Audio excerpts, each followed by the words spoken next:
Hi everyone, let's make soy milk together. A few things to note. Number one, when you want to sweeten your soy milk, make sure that your soy milk is steaming hot. If you sweeten it when it's cold, your soy milk will spoil.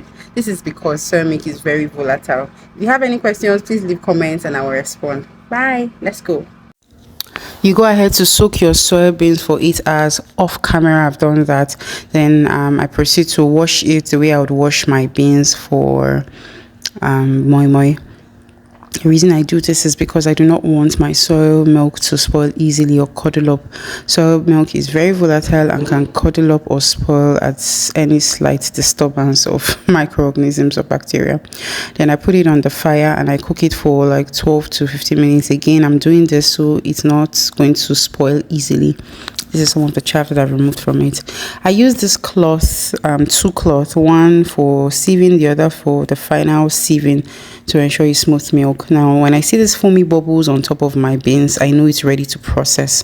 So these are the things that I'm using: my cloth, my bowl for sieving the milk into it. Then this water in the red bowl that you see on the screen here is called my rinsing water. Right, by the time I go ahead to sieve my milk, I transfer the bag with the meal into this bowl. The reason I do this is to control the water. If you want to be making soy milk in large quantity, this is how you have a thick milk. This is how you control the water. It works every time.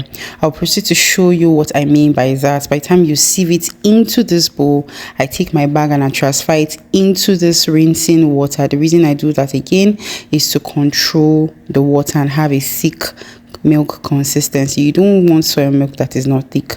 So I bring it down from the fire, I cool it down with this water, then I transfer into my blender to process. Right, I blend it perfectly till it's really smooth. The reason I do that is to get more milk out. Now, after sieving this, like I said earlier, I transfer it into my rinsing water.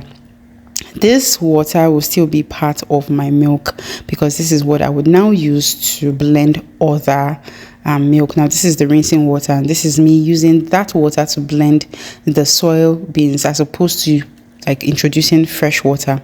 Right here, I'm done processing the milk in its entirety. Then I go ahead to sieve it again. This is, like I said earlier, to ensure that I have a smooth milk. I do not want any residue, any chaff residue, whatever it is. I put this in slow motion so that I can see how thick the milk is. This is how you control the water. This is how you get a really thick milk, and this is one of the best ways to do it, especially if you decide that you want to do this as a business. This is how you have a milk that stands out like to everybody. It is thick, it is smooth, it doesn't spoil easily.